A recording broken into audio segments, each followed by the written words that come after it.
Hello everyone. तो ये आज हमारा पहला क्वेश्चन है फाइंड ए एंड बी हमारे कॉन्टेस्ट का। ठीक है।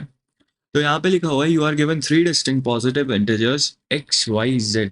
Your task is to find integers A and B such that B is equal to one of the three given integers, A is equal to the product of remaining two integers, A is divisible by B.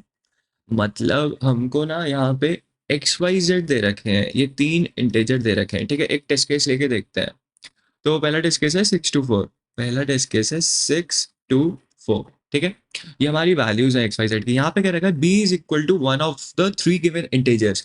मतलब हमारे पास ना तीन number कह रखे हैं हमको, A B C है। ये जो बी है ना, ये इन तीनों में से कोई भी एक नंबर हो सकता है, कोई भी एक, एनी वन। ठीक है, ये जो बी नंबर है ना मेरा, इनमें से कोई भी एक नंबर है, हमें नहीं पता कौन सा है। ठीक है, और क्वेश्चन में क्या कह रखा है A is equal to the product of remaining two numbers. मतलब अगर बी एक्स है ना तो ए है वाई इंटू जेड। अगर अगर मेरा बी जो है क्या है, अगर मेरा बी एक्स है तब मेरा ए वाई इंटू जेड होगा। और अगर मेरा बी वाई है तो वो बाकी दो नंबर्स का प्रोडक्ट होगा, that is x into Z. और अगर मेरा बी जेड है ना तो मेरा ए जो है एक्स इंटू वाई हो जाएगा। ठीक है, यही पॉसिबिलिटीज बन रही हैं। क्वेश्चन ने जो लिखा हुआ है यही पॉसिबिलिटीज बन रही है, right. And A is divisible by B. मतलब इन ये जो तीनों कंडीशन है ना, ये दो हमने दो कंडीशंस तो मीट कर ली। जो हमने दो कंडीशन पढ़ी उसके हिसाब से हमारे पास ऐसा कुछ तीन स्टेटमेंट बन रही है। अब इन सारी कंडीशन से मुझे क्या चेक करना है कि जो मेरा ए नंबर है ना, जो कि प्रोडक्ट है कोई दो नंबर का, वो ना बी से कंप्लीटली डिविजिबल होना चाहिए। तो मुझे ये बताना है आपको कि ए नंबर क्या है और बी नंबर क्या है। आखिरी में जब आपको नंबर ये सारी तीनों कंडीशन मीट हो जाएगी तो आपको ए और बी को प्रिंट करना है। ठीक है, तो बहुत इजी क्वेश्चन भी है। ठीक है, इसका कॉमन सॉल्यूशन जो सबसे पहले दिमाग में आ रहा होगा, मैं इफ एल्स स्टेटमेंट लगा लेता हूँ फटाफट, एक एक बार सबको डिवाइड करके चेक कर लेता हूँ। जब तीनों कंडीशन प्रिंट हो मतलब मीट कर रही होंगी तो मैं प्रिंट कर लूंगा, राइट। ऐसे ही कुछ सोचा होगा। तो सबसे पहले टेस्ट केस अपना हम लोग अपना इनपुट फॉर्मेट देख लेते हैं। यहाँ पे लिखा है the first line of the input will contain a single integer T. ठीक है, तो मैंने int टी लिखा, व्हाइल लूप लगा के जब तक मेरे सारे टेस्ट केसेस, मतलब जितने भी मेरा इनपुट है, जैसे दो टेस्ट केस तीन टेस्ट केस, तो हर बार ये लॉजिक उतने टेस्ट केसेस के लिए चलेगा। ठीक है, पहली लाइन में हम लिखते हैं एंड एक्स वाई जेड। ठीक है, और फिर मैं ये तीनों इंटीजर्स को इनपुट में ले लूंगा and simply if else condition लगा के मैं प्रॉब्लम को सॉल्व कर सकता हूँ। ठीक है, जैसे मेरी पहली कंडीशन क्या थी, पहली कंडीशन में y इंटू जेड, ए को डिविजिबल बताना है ना मुझे, तो यहाँ पे मैं लिख सकता हूँ वैसे int a is equal to Y into Z. ठीक है, और int b is equal to क्या है x। जब y इंटू जेड होगा तो मेरा b x होगा। तो यहाँ पे सिंपली मैं चेक कर लेता हूँ कि ये जो मेरा a नंबर है ना, अगर ये b से जब हम इसको डिवाइड करते हैं और उसका रिमाइंडर जीरो आता है, इसका मतलब वो कंप्लीटली डिविजिबल है।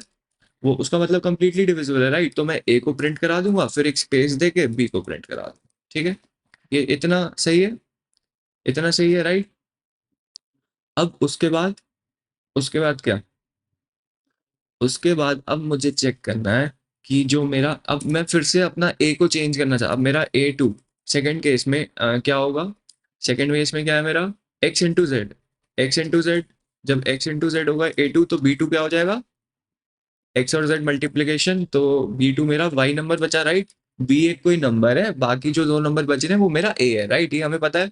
तो अब मैं फिर से चेक कर लेता हूँ, A two divide by B two, अगर ये कंप्लीटली डिविजिबल है तो मेरा आंसर मेरे को मिल गया। दैट मीन्स मेरा आंसर मेरे को मिल गया, राइट। तो मैं इस केस में ए टू और बी टू को प्रिंट करा दूंगा। ठीक है, फिर से एक और एल्सिफ स्टेटमेंट में लगाऊंगा और यहाँ पे अपना ए थ्री निकाल लेता हूँ फटाफट से। अब मैं ए थ्री क्या है मेरा, ए थ्री मेरा X into Y, right, X into Y है and Y three is equal to Z.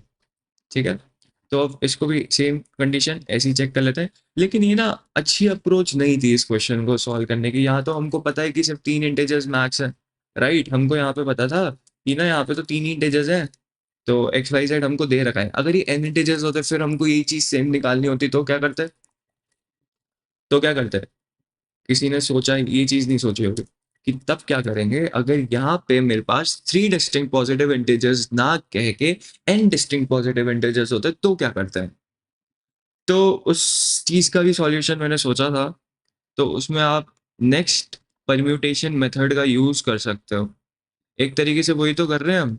Next permutation method से ना आपको परम्यूटेशन मिल जाएगी अपने नंबर की। पहले आप सॉर्ट कर लो, जितने भी n इंटीजर्स आपको दे रखे हैं सॉर्ट करो, उनकी हर ब्रूट फोर्स बता रहा हूँ, ठीक है? n इंटीजर्स में आप उनकी डिफरेंट डिफरेंट परम्यूटेशंस निकालो और फिर उसके बाद उन नंबर्स पे उनको चेक कर सकते हो आप, ठीक है? तो यहाँ पे देख लेते हैं क्या दिक्कत आ रही है। B3 was not declared in the scope. Okay, यहाँ पे Y3 लिख दिया गलती से।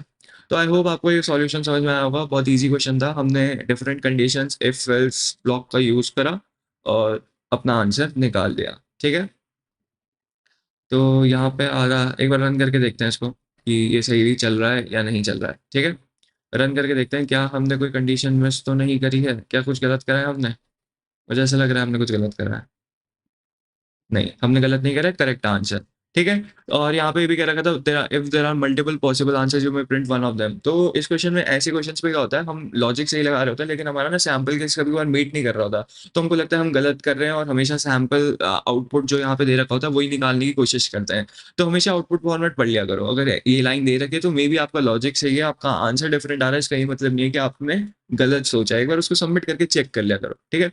तो एक बार ना आपने ये क्वेश्चन कर लिया है, अगर आपको ये समझ में आ गया, एक बार एन इंटीजर्स के लिए भी कोशिश करना, ठीक है? अगर यहाँ पे 3 डिस्टिंक्ट ना हो के एन डिस्टिंक्ट पॉजिटिव इंटीजर्स होते हैं, एक अरे ले लेना, रैंडम नंबर्स डालना और उसका सही आंसर निकालने की कोशिश करना, ठीक है? So that will be all. मिलते हैं नए ऐसी एक नए ट्यूटोरियल के साथ जहाँ पे एक नई कोड से प्रॉब्लम देखेंगे। तो तब तक के लिए बाय बाय, ठीक है? और अगर इस प्रॉब्लम में कोई डाउट है तो मुझे कमेंट्स में बताओ। बाय।